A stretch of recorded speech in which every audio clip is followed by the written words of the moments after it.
Welcome back, high school football fans, to the Central Indiana Sports Report for our Week 9 final game of the regular season previews and predictions show. I'm your host, Greg Mengel, here with Michelle Garmon of the Tipton Tribune and Elwood Call Leader, as she has been every week here to make her picks. We talk about each game just a little bit, and then we make our predictions. Welcome, Michelle. Can you believe it's already Week 9? No, I cannot. It seems like just yesterday, you and I were out at out at Coach Toll's office at the Tipton football field. That's right. Interviewing him before the season began. It seemed like last week. It's crazy how fast it's gone. I find that the older you get, Michelle, the faster they go. I know. It seems really weird, doesn't it? And to think that Monday is the first official day, I believe, of girls basketball and girls wrestling practice. Right. Wow. We barely even gotten started with the postseason of volleyball. I know. It's kind of a little, I don't want to say unfair, but, we'll just keep it right there. We'll just keep it right there.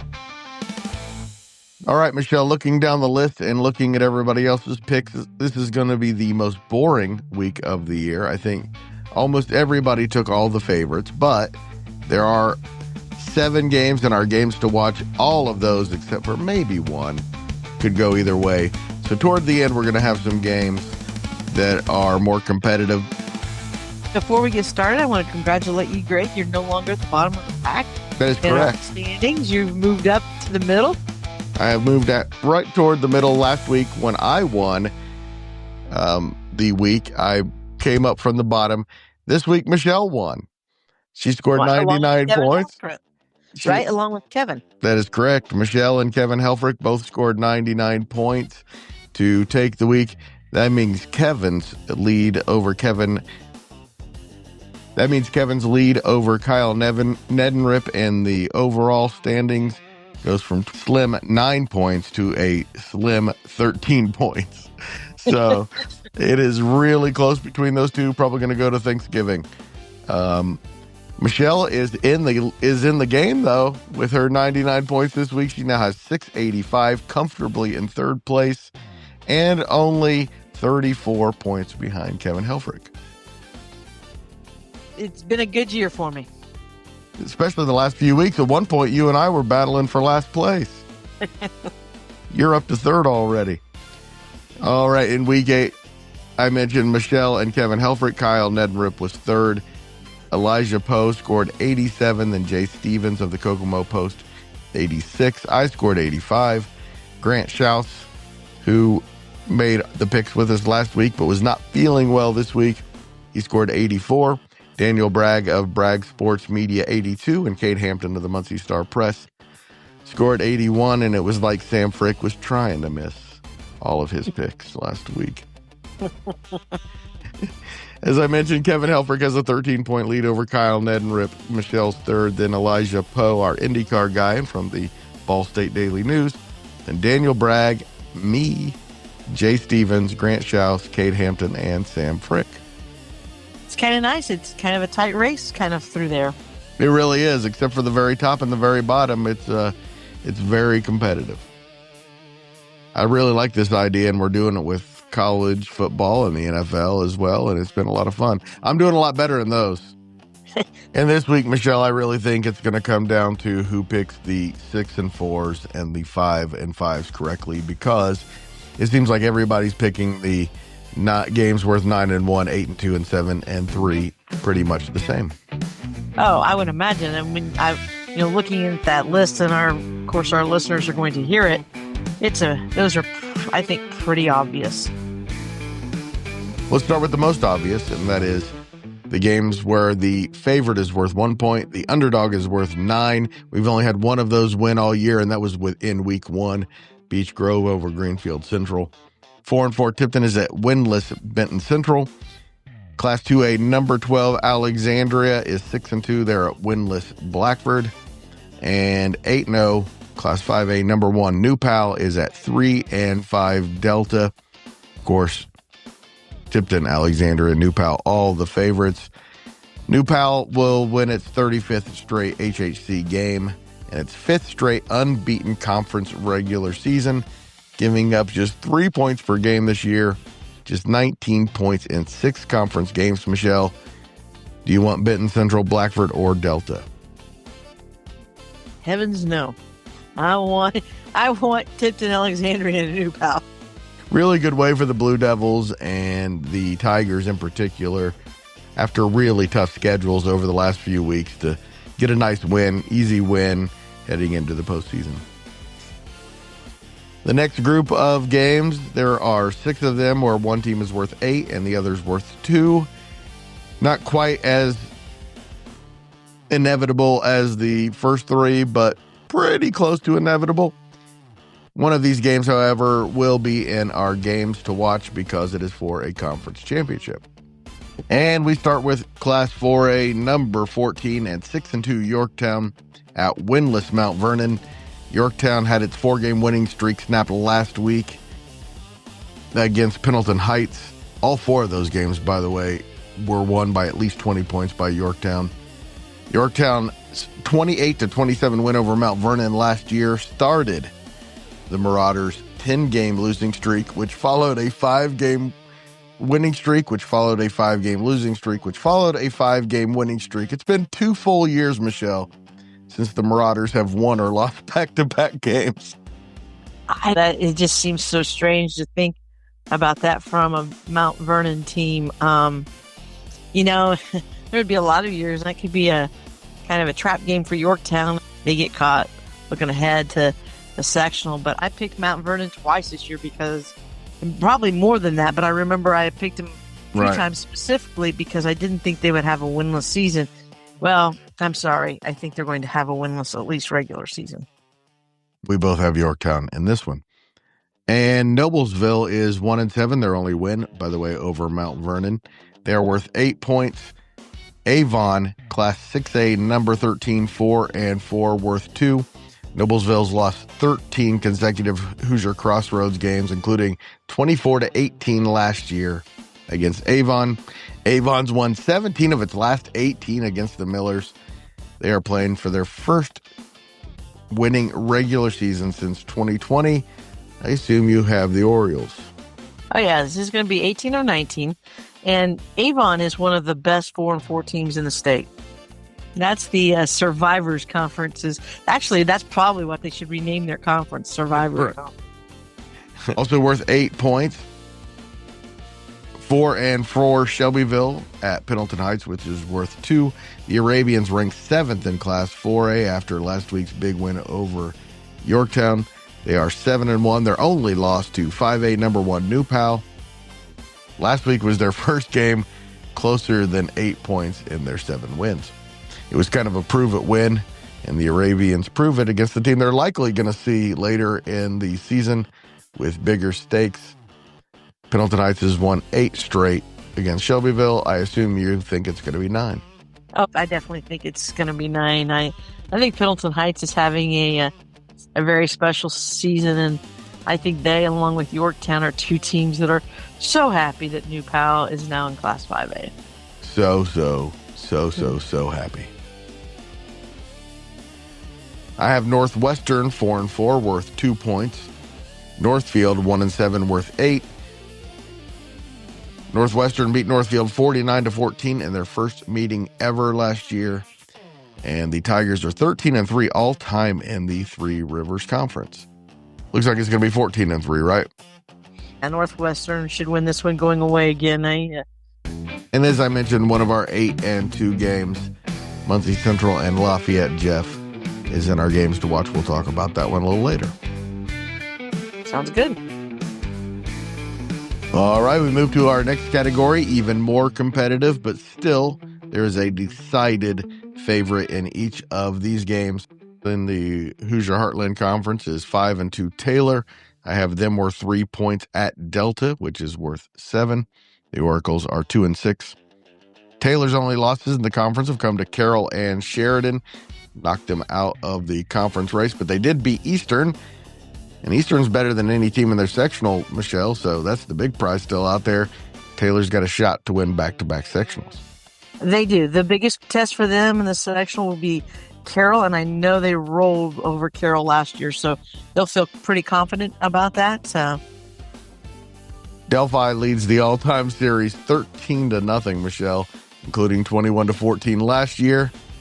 You taking the Oracles to make it 14 in a row?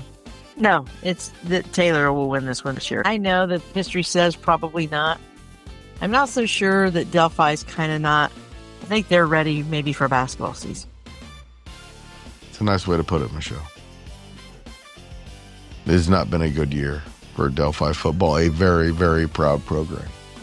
Yes. Central Catholic is at Guerin Catholic. I have Lafayette Central Catholic worth 7 points, Guerin Catholic worth 4. Central Catholic is 2-6 and ended a 5-game losing streak last week by beating Benton Central 69-8. Guerin Catholic ended a 3-game losing streak last week with a 35-21 win over Culver Academy. The 3-game losing streak came against Roncalli, Chittard, and Pike, Michelle. And Pike, by the way, it was only a 7-point loss. Guerin lost 22-21 at Central Catholic last year. And Central Catholic leads the all-time series 12-7, but this year it's going to be Guerin, right? Oh, it's going to be Guerin. Those 3 consecutive losses that Guerin had, there are probably 70% of the teams in the state of Indiana that would lose those 3 games. At least 2 of the 3. Their other loss, by the way, was to Pendleton Heights earlier in the year. Also in the Hoosier Conference, 6-2 Logansport is at 6-2 Rensselaer Central. Have Logansport worth 3, Rensselaer worth 7. Logansport lost his shot at tying for the Hoosier Conference Championship last week with a 35-34 loss at Western. They have lost 2 of their last 3 since their 5-0 start, both of those games on the road. Rensselaer Central is 6-2. They just won 3 games last year, including a 39-6 loss at Logansport in their first matchup since 1963. The Berries lead the all-time series 4-0. Michelle, this one's not a foregone conclusion. Who you got? It's not a foregone conclusion, and I thought really hard about possibly taking Rensselaer. The only reason I'm not is because they are so one-dimensional, and I think when you play athletic teams, it's hard to be one-dimensional, especially if they've got some speed and stuff on the outside. So I'm going to take Logansport. I think Logansport will bounce back from last week's loss at Western, and I think they'll come up with a win on Friday night. I agree with you, Michelle. Logansport's 1-point loss to Western also hurt Hamilton Heights' chances of winning the conference. Now they'll need Twin Lakes to upset Western and beat West Lafayette to win a share of the conference championship. That game is in our games to watch coming up. Hamilton Heights has won 3 in a row against Twin Lakes, Logansport, and Tipton after a 1-4 start. West Lafayette is 2-6, their worst season since 2003, but they've been a lot more competitive of late.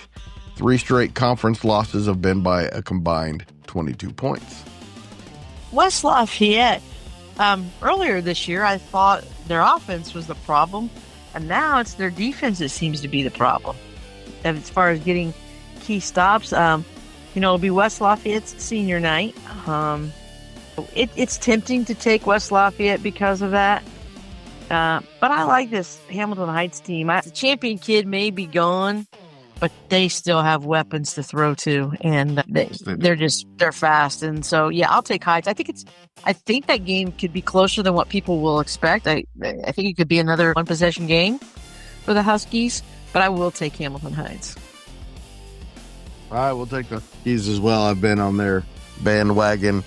I got on it a couple weeks too early, and it cost me a couple of picks, but I was right in the end that they were way better than their record when they were 1-4. Yes, you were. I have Class 3A, number 3, an unbeaten Cascade worth 3 points. 5-3 Western Boone at home worth 7. Cascade is ranked third only behind Evansville, Memorial, and Gibson Southern in the 3A poll. They've outscored their opponents 470 to 79 this year, second in the state at 59 points per game, and they've already won a share of the first ever Monon title. But winning it outright will be far from easy. Western Boone's 5-1 in the conference and can win a share of the title with a win. Southmont will likely take a share as well with a win over Greencastle. Western Boone's only loss was 26-23 at Southmont, and those two teams will likely see each other in the sectional semifinal. But for now, do the Stars have a chance against Cascade? Oh, they do. Maybe a 30% chance. This Cascade team has put up some eye-popping numbers. When I look at the points scored and the points allowed, it takes me back to some of the really good Tipton teams in the 1990s. And my guess is when you put up those kind of numbers, both offensively and defensively, you have some fast kids, and you got to get them the ball and get them the ball in space. And then because they're fast, and I do think that the Stars, like I said, I'd give them a 30% chance to win, which means they're fully capable of pulling off the upset if everything goes right. Me too. Cascade isn't that good. I think Western Boone's good too. I think they'll beat Southmont the next time they play them, but oh, I do too. I don't think they are beating Cascade. All right, Michelle, I don't know if they are handing out a conference championship in the Sagamore or not, because not all the teams played all the other teams. But 3-5 Harrison is 1-0 in the conference, and 7-1 Lebanon is 2-0 in the conference. Harrison did not play Danville, but they are the two unbeaten teams in the conference. There are only 4 this year. Of course, they are adding a couple next year. That being said, I have Harrison worth 7 points, Lebanon on a 7-game winning streak worth 3. Lebanon is 2-0 all time in the conference, as I mentioned. So I guess this game's for all of it. Michelle, who you got? I got the Tigers 11-9. You know, Lebanon they're another team that's really good and is having a really nice season, and they know how to win close games.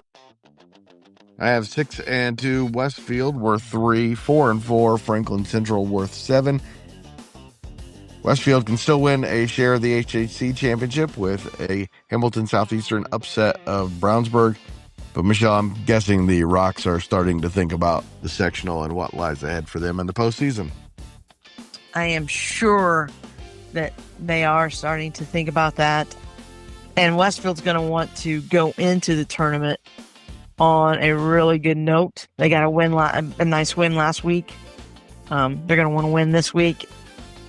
Not an easy one. No. But, you just like to have momentum going into the tournament, especially when you are in a tough sectional, which they are. Westfield, they'll win. Westfield is going to win on Friday night. I think it'll be close, but I don't have a doubt that they'll win. I don't think it'll be particularly close. I think Westfield will win going away. Another game where one team is worth 7, the other's 3. It is 3-5 Zionsville at 5-3 and 6-8 number 9 Fishers. Let me say that again. Another game where one team's worth 7 and the other's worth 3. I have 3-5 Zionsville 7, 5-3 Fishers 3. The Tigers ranked 9th in Class 6A, 4-2 in the HAC, which means they're one of the best teams in the state, Michelle. Their only losses have come to number 1 Brownsburg, number 2 Carmel, and number 6 Westfield, 14-7 last week. Yeah, that's a tough one. I'm kind of a little partial to Zionsville only because of those fantasy kids. It would take a really great game, and I think they can be in it for a while. I just don't think Zionsville's problem is I just don't think they have enough offensive firepower and maybe big play capability. I know Fishers only put up 7 against Westfield, but that's a really good Westfield team. And I think Fishers will win this. They're also going to be pointed towards the sectional. Give me Fishers too, and I think it will be close for a while, and the Tigers will pull away. Class 6A number 2, Carmel is 7-1. They are 7-0 against teams from Indiana. I have them worth 3. The home team, Lawrence Central, is 4-4. They are worth 7. 3 of Lawrence Central's 4 losses have been competitive against number 7 Lawrence North, number 10 Warren Central, and Ben Davis. They also have a 36-0 home loss to Center Grove. That was their only uncompetitive loss. Michelle, I assume you're taking Carmel. Do you think it'll be close? No, and I'm going to give you a little tidbit because I saw this stat today. Conrad and Rip tweeted out. Carmel quarterback Anthony Colner, who is a Troy commit. He's only like about 250, 260 yards away, Greg, from breaking Mark Herman's time passing yardage record at Carmel. He's currently number 3 on the list, and there's a very good chance he'll move into number 2 this Friday. If he stays healthy, Anthony Colner should become Carmel's all-time passing leader, and that's quite an accomplishment because I wish Anthony well, and he comes from a really great family. His mother is a sweetheart. His dad's pretty nice too. Without a doubt, one of the Central Indiana Sports Report's favorites. Yes. Another one of the Central Indiana Sports Report's favorites is Shane Arnold. His 1-7 Anderson Indians have been outscored 213-33 in conference games. 1-7 Marion has been outscored 179-85 in conference games. Both are 0-4 in the NCC, and neither has won a game since the calendar turned to September. Michelle, I have Anderson worth 7, Marion worth 3. Who you got? I've got Marion. I would love to see Anderson win this. And, I think had Shane been there another year, if this was his second year, I would be very tempted and would probably take go out and take Anderson for the upset. But here's what I think. The sectional draw came out. Anderson drew Cathedral. And, I would love to see Shane take his team over and get the win. I think Marion will win. Give Shane and his staff another offseason with Anderson, and they'll be improved next year. 2 more games where one team is worth 7 and the other is worth 3, and then we get to our most competitive games of the week. 5-3 Eastern Hancock has won 4 in a row. They are at 8-0. Class 2A number 3 Lapel, which is 8-0 for the first time in program history. Eastern Hancock started 1-3 in its first year under head coach Josh Holden. They beat Knightstown, Park Tudor, and Milan by a combined 123 points. Then Shenandoah 14-6 on the road last week. Lapel is ranked 3rd only behind defending state champion Adams Central and Brownstown in the latest 3A poll.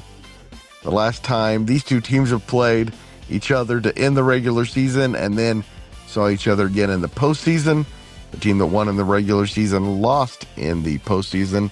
And these two teams are likely to see each other again in 2 weeks in Charlottesville. Michelle, who you taking? I'm taking Lapel, and I think Lapel will win Friday night, and I'll take Lapel again in 2 weeks in Charlottesville. Said it all year. Devin Craig is the best non-6A quarterback in Central Indiana. Eastern Hancock has a really good one too. We could see a lot of points in this. I think the thing about Lapel this year, Michelle, is that their defense has been so good. And our final game, where one team is worth 7 and the other is 3, except for one of them is one of our code games of the week, Michelle. Other than that, our final one, Class 6A number 12 and 5-3 Hamilton Southeastern is at 6A number 1 unbeaten defending state champion Brownsburg. Hamilton Southeastern beat Noblesville and Franklin Central the last 2 weeks on the heels of a 3-game losing streak. Brownsburg's already won a share of the conference championship. Their only loss last year, though, came against Hamilton Southeastern in the regular season, 30-23 in Fishers. Of course, the Bulldogs got the last laugh by winning the state championship 6 weeks later. Michelle, I assume you're taking Brownsburg. Oh, yeah, I'm taking Brownsburg. there is no doubt that Oscar Fry is the best junior quarterback in the state of Indiana. And he is definitely one of the 2-3 quarterbacks in the state of Indiana at Brownsburg. But they don't just have him. They have other guys to go with him. You can say the same thing about Brandon Sharp at wide receiver. He might be the best. Brownsburg's looking. They want to go repeat. They want to make it back-to-back state titles. They'll have a bit bigger target on their backs, I think, this year to go through there. But they've got the personnel to get it done. And they will win Friday night. Southeastern could possibly challenge them, especially if Brownsburg would be looking ahead a little bit to the sectional. I don't think after you can in that conference. I don't think after Hamilton Southeastern beat them last year, there's any chance of that. You are probably right on that. All right, Michelle, we have 6 games in our category where one team's worth 6 and the other's worth 4. And then 2 more of those in our games to watch. And we start with the rivalry that is nearest and dearest to my heart. It is 1-7 Frankton at 2-6 Elwood. I have Frankton worth 4 points. Of course, Marty Wells got his first win as Frankton's head coach last week and became the first coach in CIC history to have a win at 3 different schools, we assume, because it would be absurd if anyone else had. Congratulations to Coach Wells. A lot of games at Madison Grant and Elwood. Elwood leads the all-time series 21-17, but Frankton has won 9 straight and is 15-11 against Elwood this century. Frankton won 42-0 last year, 60-6 the year before, 84-12 the year before that, 37-0 in 2021. Elwood's last win was 2015. Michelle, it should be more competitive this year, but it should be Frankton, right? I'll tell you what stops and gives me pause, Greg, is the Blackford running back rushed for more than 200 yards against Frankton last week. Now, I'm going to guess that at least half of those yards probably came in his 2 touchdown runs in the fourth quarter when Frankton's probably playing almost all freshmen. Right. But it's still a little concerning because that kid is good, but Blaze Jones of Elwood is better. And so, he could give the Eagles a little bit of a problem. This is definitely a better Elwood team that has played Frankton the last 2 years. I don't think Marty, he'll do everything to make sure his kids don't take the Panthers lightly. And Elwood, they're going to be fired up for this game. They'll want to win that game. Beat their arch rivals because they'll have a very daunting task the next week in a sectional. Here's why I'm taking Frankton, and it's because although they don't have a power running game, the Brandon kid can throw. Frankton's defense has been creating some turnovers here of late. Kane Oakley has just been a stud on defense for them. I mean, I think the kid is averaging around 15 tackles a game. It's phenomenal. He had a 73-yard fumble return for a touchdown last week. I think that if Frankton's defense can create and come up with some turnovers to put them in some good field position and stuff, I like Frankton, but I think it is going to be a close game. I'll take Frankton by 3 touchdowns. I just think Frankton is still a half level above where Elwood is. But I like Elwood's future. I like the season that they've had. Class 6A number 4 Center Grove is 7-1. I have them worth 4 points. Class 5A number 2 and unbeaten Bloomington South worth 6. Center Grove bounced back from its loss to Cathedral by beating Lawrence North 38-35 in the final seconds at home last week. Bloomington South has outscored its opponents 361-106 this year, which is 19th best in Indiana and 5th best among 5A and 6A teams. But they haven't played anyone like Center Grove. Michelle, who you got? Oh, Center Grove. Bloomington South has not played one like Center Grove. They haven't even come close to playing the type of schedule that Center Grove has played. That level of competition. It's probably a good game for Bloomington South because play a team like Center Grove before you head into the sectional, because if they want to have a shot at making a trip to Lucas Oil, they're going to have to get by either Cathedral or New Pal. Yeah. And they're going to win their sectional easily, but yes, and that's a daunting task. So at similar least by to Center playing Grove, the yeah. Grove, their kids will have a feel of just what that level and the physicality will be. Yeah, very similar, I would think. Center Grove to Cathedral and New Pal. Yes. 4-4 Greenfield Central is at 2-6 Newcastle. Greenfield Central is looking to finish above 500 in the regular season and in the HHC for the 5th straight year. They've beaten Newcastle 6 straight, including 49-14 last year. I have the Cougars worth 4, Newcastle worth 6. Michelle, who you got? I've got Greenfield. Chagrin says it'll be really close. I think it might be close, but give me Greenfield Central as well. I think it could be close too. That's another game that you take a pause and you think, there's a possibility of an upset, but I'm taking Greenfield. I agree. I think this team is better than we expected them to be after they lost the first game to a Beech Grove team that wasn't very good last year. And turns out they're not bad. And in the NCC, it's 3-5 Richmond at 2-6 Kokomo. I have the Red Devils worth 6, the Wildcats worth 4. Richmond's won 3 games this year, their most since 2019. That was also the last time they won back-to-back games, which they did the last 2 weeks over Marion and Anderson. Kokomo almost erased a 21-0 deficit last week against Muncie Central in a 21-16 loss. This game is for 3rd place in the North Central Conference. Michelle, who are you taking? Richmond's winning streak ends at 2. I'm taking the Kokomo Wildcats. Agreed. We have a couple games, Michelle, where I consider it completely even. Both teams worth 5. We have a couple of those in our games to watch as well, and that is coming up momentarily. Our first game where both teams are worth 5, it's Class 5A, number 4, 7-1 East Central. At 4A, number 8, 5-3 Roncalli. Roncalli won 17-7 last year. East Central won 41-7 the year before on their way to back-to-back Class 4A championships. Of course, Roncalli has won 10 state championships of their own. The Royals lead the all-time series 12-6. Most of those games were won when they were known as the Rebels. Yeah, this is you were right to make this a 5-5 game. This is to me, this is one of the most intriguing matchups of the week. And Eastside's record would make you think, oh, they're a solid favorite over Roncalli, but Roncalli, yeah, they play a tough schedule because just against Sitar, they play a tough schedule. I really seriously considered taking Roncalli. I will take East Central, but I think it's going to be a dogfight.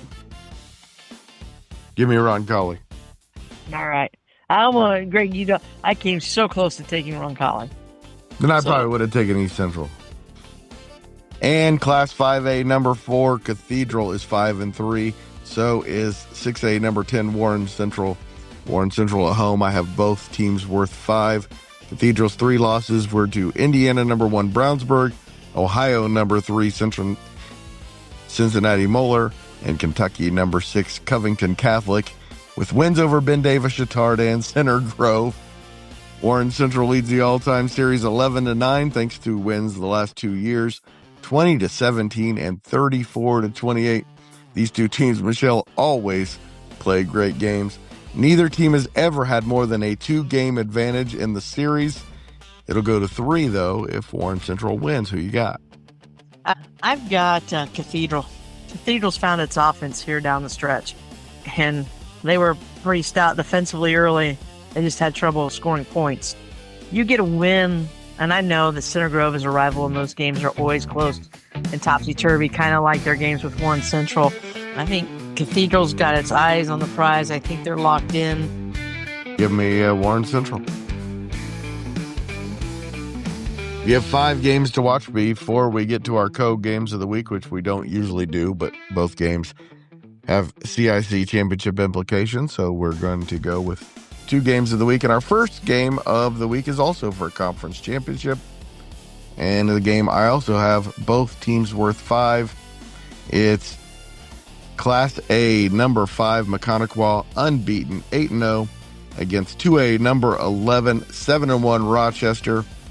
Mechanical won the Three Rivers Conference title last year, their first conference championship in the Three Rivers, and their first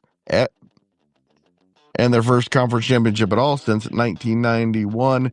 They are going for back-to-back conference titles for the first time in program history.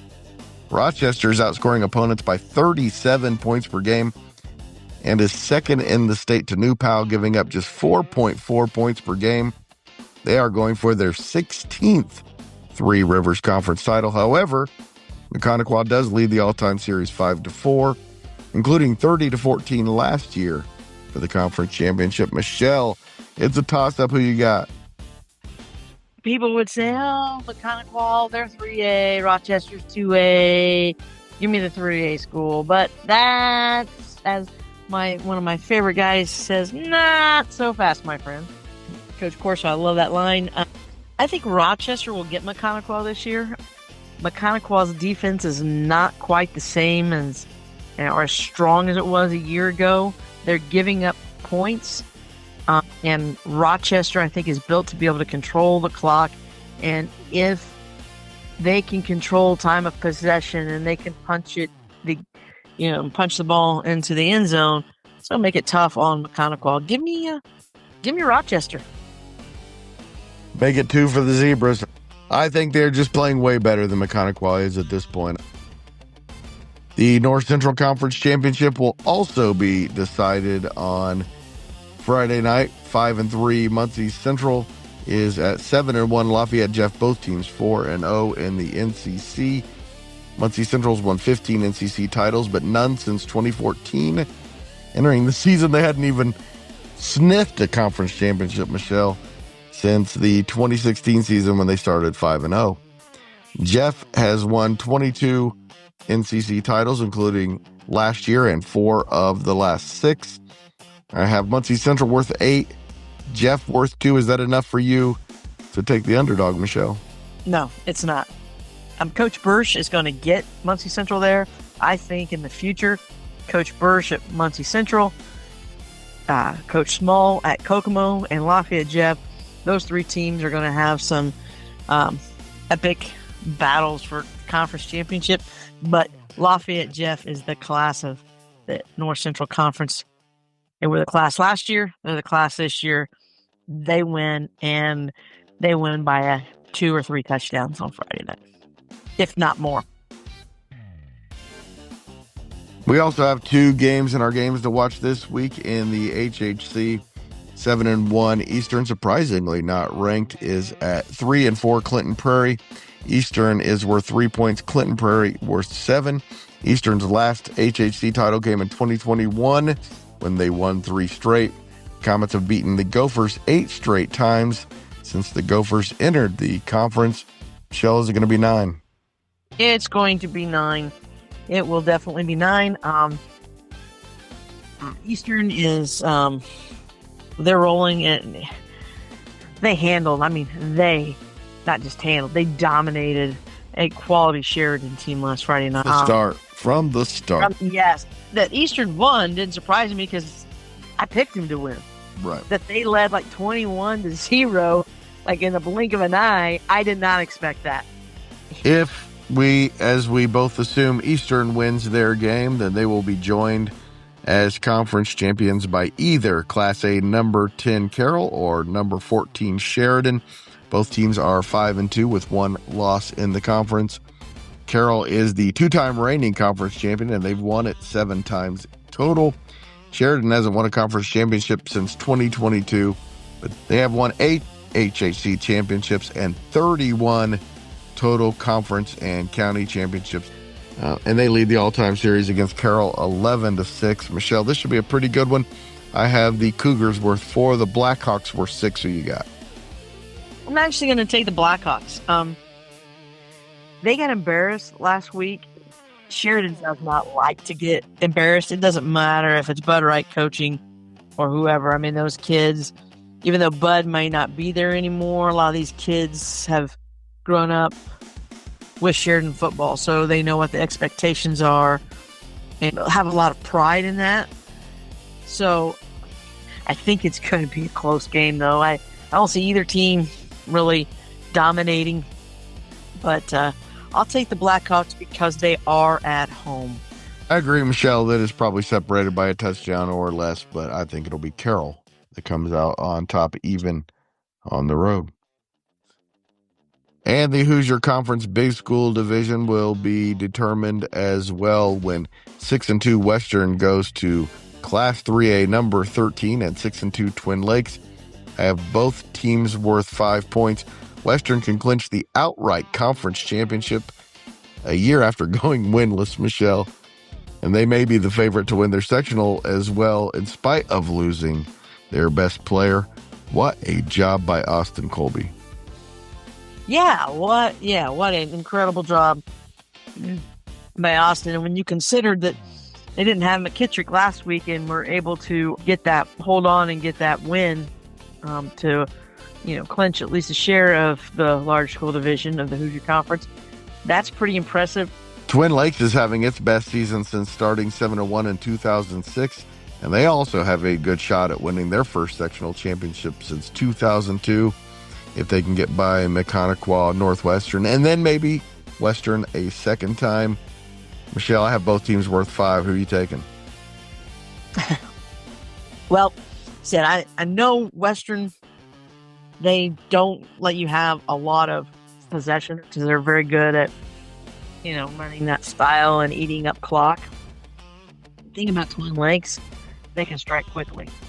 And if they can do that, if they can strike quickly and get enough of a lead without McKittrick and his speed and get Western behind and having to, do something they might not really like to do, then it's an advantage. I'm going to take Twin Lakes.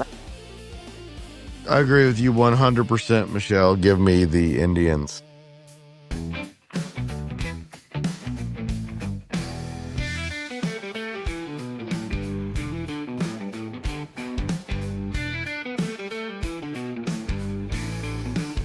And our co-games of the week are in the CIC.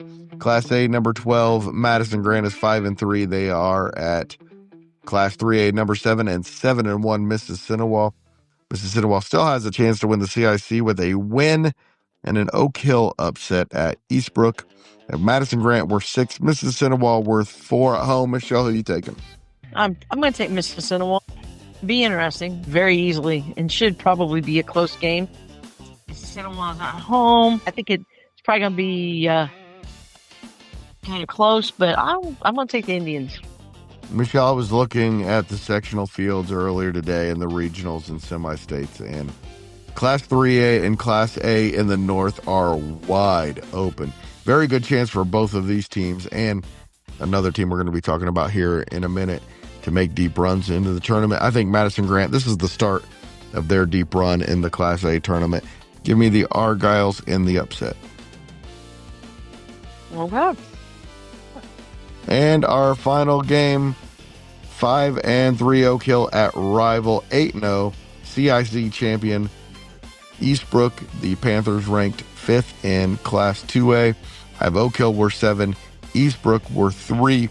Oak Hill's 3 losses have been by a combined 30 points, and 20 of those came in a 20-0 loss to Mississinawa game that was 0-0 late into the third quarter.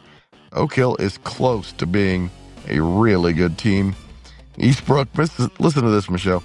Eastbrook last went unbeaten in the CIC in 2021, but it could be the 16th time in 27 years in the CIC that they could go unbeaten against CIC competition.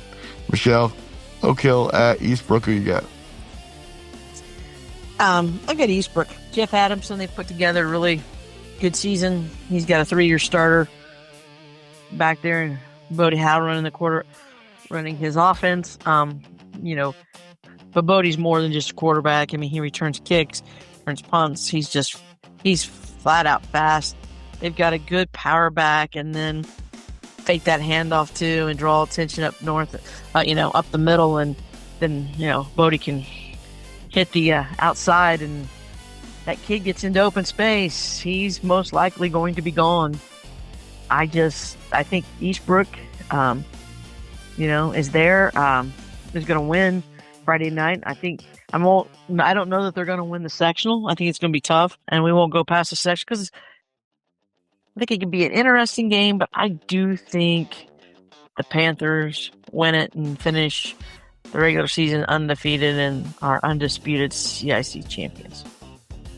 Michelle, I agree with you, and I also want to say this. I think it's going to be a really close game. I think it's going to be a really competitive game. I think Oak Hill has been playing very well of late, and I think we're going to be talking more about this next week. We're going to be previewing round 1 games as we do this time next week. We're also going to be previewing each of the local sectionals next week. And I'm just going to tell you some spoilers here, Michelle. I think Oak Hill is going to win that sectional. I don't. Okay, well, we will talk more about that next week. But we are through the regular season picking games, and we will be back on Friday night to tell you who won all these games. Michelle, thank you so much. Oh, you're welcome, Greg. It's always a pleasure. I enjoy it. I just can't believe that we're at week 9 already. Here comes the basketball. Again, Michelle and I will be back on Friday night with our 2-part scoreboard show. We will have scores and highlights as close to midnight as humanly possible. And then we will do our post-game recap and talk to some coaches and media in part 2, which will be out sometime on Saturday. Also, next week we will have our regular pick segment on Thursday. We will also preview each sectional sometime next week for you. Please subscribe so you don't miss any of it.